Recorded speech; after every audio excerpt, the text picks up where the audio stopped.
Welcome to the Daily Objective. I'm Razi Ginsburg. I'm joined today by James Valiant, and we're discussing the tyranny of plenty. Now, what brought this about is an article in The Guardian from yesterday, which I will read a little bit of just to give people context. It's specifically about WhatsApp, but we will broaden it out a little bit. So the article starts with a headline. So many people tell me they wish they could get out. Can we escape the tyranny of WhatsApp groups? I'll read a little bit more. Group chats were a lifeline during lockdown, but for many, the constant messages have become an oppressive distraction. Leaving, however, is not so simple. So first of all, we'll read a bit more of it later, but I like the use of oppressive here because for those of us who have not because I agree with it, I don't, but I like it because those of us who are familiar with The Guardian, and in the UK it is one of the biggest newspapers, can remember this next time we hear from The Guardian that something is oppressive. Being in a WhatsApp group is oppressive, so that gives you the context of what The Guardian thinks of as oppressive. One of the major left-leaning news outlets in the entire world regards your choices, the consumer choices here, as being a form of oppression. Wow, very interesting. Should we read a bit more? Well, I think people are already hooked into the idea that, it can become overwhelming. Social media and social connection capacities, technologies have never been so available in the world today. I mean, we have more means, more technological means of staying abreast of our friends and our friends far away. One of the wonderful things that Zoom or WhatsApp or all of these, StreamYard, what they do is they allow people from large, huge, on different continents to communicate with each other in a face-to-face, intimate way that they had never before been able to do. But more than that, there's just these group message chats that we get sucked into, and we feel badly if we leave a group message chat because I don't want to, offend the group the WhatsApp group or the Facebook message group that I'm in. And if I withdraw from it, people are going to be offended that I've withdrawn from it, are some of the issues she brings up here.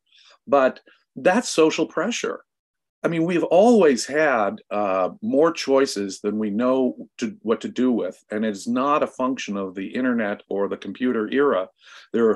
Long before I was born, there were more books, newspapers, and magazines than I could ever possibly read in a lifetime. Or more art that I could ever absorb in a lifetime. Truly, when we talk about people and social potential, there are more people in this world than I can possibly have as friends, associates, business colleagues. I have to make hard choices. I have to discriminate. I have to focus to get the most out of anything, any person, any social media outlet. I have to make discriminating decisions. It very much reminds me of a story that Ayn Rand told about her sister, who was visiting from the Soviet Union. She'd lived all her life in the Soviet Union until the 1970s. Ayn Rand arranged for her to visit the United States. And having lived in the Soviet Union under communism all those years, when she went to a drugstore just to buy toothpaste, she complained that she was completely at a loss. There are all these different choices in an American pharmacy about what is it? Do I want a whitening? Do I want fresh breath? Do I want to fix my gingivitis? Do I want what are the various what is the flavor of do I want minty refreshing toothpaste? So she was completely, how do I choose? Her mind broke down and she was unable to choose from this embarrassment of riches. But unfortunately, we have to make choices. And if all that the writer here is complaining about is her own lack of discipline in making those choices, then it's really a thing of introspection. She really needs to engage in introspection here and make some hard value decisions about her time, which is a very limited thing. But we've always had these kind of, embarrassment of riches choices, both socially and informationally. The computer, the internet, has only made that more visible, it seems to me. And we definitely have more today. And one of the reasons why, when I saw this article today, I thought this is a perfect topic, or a perfect sort of starting point for a topic. A few days ago, I was sitting at a restaurant with a few people, and somebody mentioned how they have Facebook and different apps that are taking up their time. And I was thinking about it later. We were sitting at a restaurant, and we were looking at a menu. And a menu gives you probably 8 or 9 mains that you would, you might enjoy if it's a good restaurant, and you end up choosing one of them. And that is in the history of mankind, that is a unique type of mental effort that you're called upon to make, because in the past you wouldn't have all those choices. You would eat whatever you killed that day, or you would starve to death. Those would be That your options. boy, you said a mouthful right there. Very often, modern industrial technological society is criticized for increasing the pressure, increasing the stress, increasing the psychological damage that's being done to humans as they're having to be frenetic and running through this modern world and schedule and so forth, as if that's more stressful and hard on the system than starving to death, having to protect your family from wild animals or some roving group of barbarians. I mean, famine and disease and hunting down your next meal were, it seems to me, a little more stressful 10,000 years ago than living in modern society. Living in modern society does give us more choices. The more sophisticated the economy, the more sophisticated the division of labor, obviously the more consumer choices, the more career choices we have, and so forth. The more entertainment choices we have, this, of course, will mean that there are different kinds of values, and I have to be more selective, maybe even about my friends, because I can even get more for my friends because of the more sophisticated division of labor and the greater number of products that I have to choose from. We actually have it much better than anyone in the past.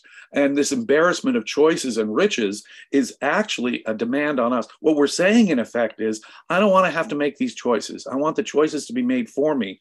I don't want to have to say, well, look, I've already got enough friends. I can't take on a whole new group of friends, or I got to leave this group chat. Can you imagine that's being your main stress in life? When your ancestors were worried about survival and getting their next meal, now we're worried about, oh, I don't want to hurt someone's feelings because I'm leaving a group chat, at the sewing club, or a group chat among my family members, and I don't want them to think I'm being rude to them or something. Well, if that's your main stress in life, let me suggest that's not a huge. Now, I have always had a huge problem dealing with correspondence. For the last 30 or 40 years, I get more regular correspondence than an email correspondence when that came along, and now Facebook Messenger correspondence. I am dealing every morning of my life. I have to spend literally an hour or two just trying to catch up with my correspondence. But this is not a new phenomenon, unique to the internet world. Thomas Jefferson, more than 200 years ago, invented a letter copying machine so that he could write copies of the letters he was writing while he was writing the letter itself, because he had so much correspondence to keep up with. This is not a phenomenon of the computer age or technology, which has actually made it much easier. What it is calling upon is us to be clear about our hierarchy of values, to do a little introspection, to realize what our values are, and to be discriminating and to make sometimes hard choices that we have to make in life. Be selfish. Be selfish. And that is the key here. What really is the most valuable thing on your time? If it's interfering with your career, your productive work, if it's interfering with the most important relationship in your life, your romantic relationship, then obviously the highest values in your life are taking a backseat to lesser values.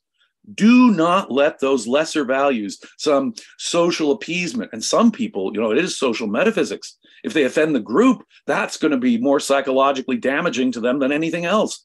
But get your hierarchy of values straight. That's the main thing here. Yeah, and I think you see that social metaphysics in this article, which I will get back to in a second. But I do want to say that Roland sends a super chat and says, let's tyrannize Razi with plenty of super chats. That is the type of tyranny I can absolutely get behind. Let's oppress him. Let's oppress the heck out of him. And Mary Aline, well, if the ARCUK budget grows tremendously, then I will have, too many choices, more Too choices than many I can handle. choices. Oh, what hell you'd be living through. Um, Mary sends a super chat of an ice cream cone or a super sticker, and then another super chat. Um, Think about going back before Gutenberg or read The Rational Optimist by Matt Ridley. We have it so good in the Western world. Yes, we do. And unfortunately, some people, as we see in this article, and as you mentioned, James, like the social metaphysics here is what's at play. So at some point in the second paragraph, she says, if I were a woman of courage, I would simply exit these chats as soon as I am added to them. But I feel the weight of social obligation, and so I remain. Uh, so again, as you mentioned, if you're not going to be selfish, you do feel the weight of social obligation, and then you do put, you prioritize, the wrong. Basically, you prioritize the wrong people in your life if you're gonna. Right. There are only so many friends we can really have as real friends, in our lives. There are only so many connections that can be deep and important. And the more we invest in a one-on-one connection, the more we get from it. If I try and be friends with 100 people, as opposed to say 5 people, I'm going to get a whole lot less out of those 100 relationships than I will out of each of those 5 that I can count on one hand. So we have to go for quality, not quantity. It's a big difference in human beings. And when it comes to our social life and our social needs, it is particularly difficult because, altruism has conditioned us to say, well, I don't want to hurt someone's feelings. Well, it hurts someone's feelings a lot more to be superficial with a group of 100 people than it is to be in depth and real with a smaller handful of friends. So the way I would definitely put it is your selfish benefit has to be the thing you keep uppermost in mind, not appeasing as many people as possible or being as popular in that sense as you possibly can be. You're doing no one any favors, yourself or them, let me suggest, when you spread yourself like that.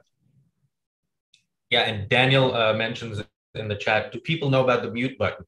Yes, there is the option on WhatsApp of actually staying on a group and muting it, and then you don't get all these notifications. And I was also, when we were thinking about doing this episode, I was gonna do a live demonstration of how to leave a WhatsApp group. I thought we would have to start one just for that purpose because I pick the ones I want to be on, and Right. I'm not on the ones I don't want to be on. So right. Right.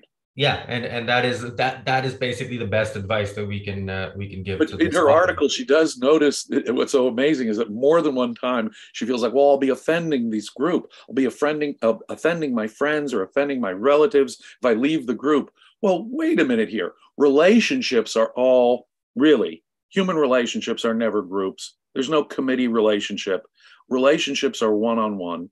And between any two people, their relationship is unique as their fingerprints.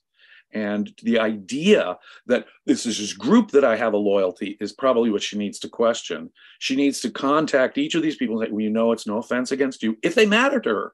If they don't matter to her, just ignore it and move on. Why is this group forming this pressure that she's afraid that she'll offend and that? I mean, sheer altruism is governing that kind of social pressure. It's an internal discipline that we need to develop, a hierarchy of values that we stick to of our own. That's the mystery of life here. It's not that we have too many choices. We've always had more choices than more options than we can take advantage of. The whole economic concept of opportunity cost has to be borne in mind here with all of our values. Like the existentialist philosopher Kierkegaard said, every choice we make precludes a whole series of other choices as we go down the path of life. And there's a certain truth to that. But be aware of that. Know what we're doing when we're doing it. Have at least in the best context of the moment what your hierarchy of values are, and don't let any lesser value take over some higher value. And that's in effect what she's wrestling with here. It's not technology, it's her own hierarchy of values. Yeah, and by the way, she starts the article saying, as I write, I have 101 unread WhatsApp messages, 254 unread iPhone messages, and 46,252 unread emails across 3 separate accounts.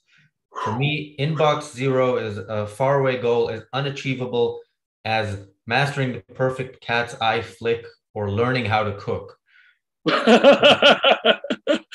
Again, this is one of those context, moments in the Guardian where you think, okay, if this is the level that you're talking about, if leaving a WhatsApp group and learning how to cook, all those unachievable things, and what was If it? that's her big Constant stress in life, messages yeah. are an oppressive distraction. Then, yeah, the Guardian writers really need to watch The only the oppressive Daily distraction, Objective. exactly. The only oppressive distraction is in her mind. There's no oppression by offering someone more choices that she voluntarily entered. Each one of these social exchange groups, she voluntarily entered. It's her own time management she has to be considering, not complaining about technology. It's not technology's fault. The telephone, the old standard telephone, allowed us access to far more people than we could ever call in the course of a day. So if she didn't allow the telephone to do that, 50 years ago, I see no reason why WhatsApp should give her the same problem today. Yeah, and speaking of time management, as you know, in 43 minutes, the in-person London Ayn Rand meetup starts. It's going to be a discussion of Why Should One Act on Principle by Leonard Peikoff, which is a lecture. One of my favorites. Please check that out. That is a brilliant, important lecture. Yes. And if Sirin Kale is watching this, the author of the article, then I would recommend that you listen to that lecture as well. But I do want to get to the super chats that we have. Bradley with €4.99 says the Comperchicos articulates so well where this begins. Robert Naser with $5 says, we are surrounded by an embarrassment of riches, and many of us, including some objectivists, should be embarrassed with how we respond to that reality. Amen. Boy, both good comments from super chatters today. Mary Aline with $2 says, it's good to have many choices. Get a grip. Get a grip. Thank you, Mary Aline. Kathleen with £5 says, James and Razi, what you guys have achieved and created is fantastic. Very much appreciated and admired. Thank you. The future looks bright. Thank you, Kathleen. Thank you for your support, and to everyone else as well. We do have a couple more minutes, though. We don't have to end it right now. So, James, if you had anything to add, and of course, if the viewers have anything else to say, I just want to echo what the last commenter said there. Razi, you are doing an amazing thing here. You are changing the world, I think, and have the potential to change the world even more. If you guys find the content that you're hearing here and on other Ayn Rand Center UK programs, please consider becoming a regular subscriber. Hit like, hit notify, comment, share, and most importantly, join. Really think about becoming a contributor, because this material is very, very important. We're creating a worldwide community of like-minded people who are discussing the most important ideas out there, ideas that could change your life and could change the world potentially. So, and Razi and the Ayn Rand Center UK are doing the important work in this regard. Please do consider, if you become a subscriber, there's all kinds of bennies you get. I know we've taken a bit of a hiatus on the Sunday Peikoff discussions, but we're going to pick up with that in a couple of weeks. Razi is always coming up with new material for subscribers. So please do consider joining and becoming a regular subscriber to Ayn Rand Center UK. You'd be helping yourself and helping the world a great deal, I think. Thanks, James, and thanks for your involvement in ARCUK and our programming and our members-only activities on Sunday on the discussions of Peikoff's courses and books. And so there are announcements to make as well. We do have another show today at 10 p.m. UK time, 5 p.m. Eastern, Cutting Edge with Lee Pearson and special guest Trent Fowler on the topic of, are we approaching a technological singularity? That is And that's kind of related to what we were Yeah. talking here. And if you want to really hear a really smart guy, tune into Lee Pearson. He will get your brain cells working like few people can. Yeah, it's unintentionally related, by the way. Unintentionally related, though, yes. Yes, and I also want to mention the Battle of Ideas, which takes place in London once a year. Now, it is not an ARCUK event. It's organized by the Academy of Ideas. It takes place this year on the weekend of the 15th and 16th of October. The Ayn Rand Institute has supported it for many years, but this year, it has expanded its involvement in it, and we have Nikos will be speaking there as he does every year. I think he's speaking on several panels. I will be speaking on a panel, and Yaron Brook and Don Watkins will also be speaking on panels. So it'll be a great weekend, and there is a link in the live chat for tickets to that. So I Okay, encourage guys, did you everybody. just hear that lineup? Did you guys just hear that lineup of people that are going to talk? You really got to check that out. Wow, that's exciting, And Razi. that's just the objectivists, by the way. There are many interesting non-objectivists there. So it's a great way to spend a weekend in London. So I encourage people, even if you're not in London and you're thinking about coming here at some point, that is a great time to come here. There will be other events around that time with Don and maybe Aron, and so there was good reason to even travel for this if Yes, sir. you're able to do so. All right. So thanks, James, for joining me. And we will be back here with the Daily Objective tomorrow. And see you then. Take care.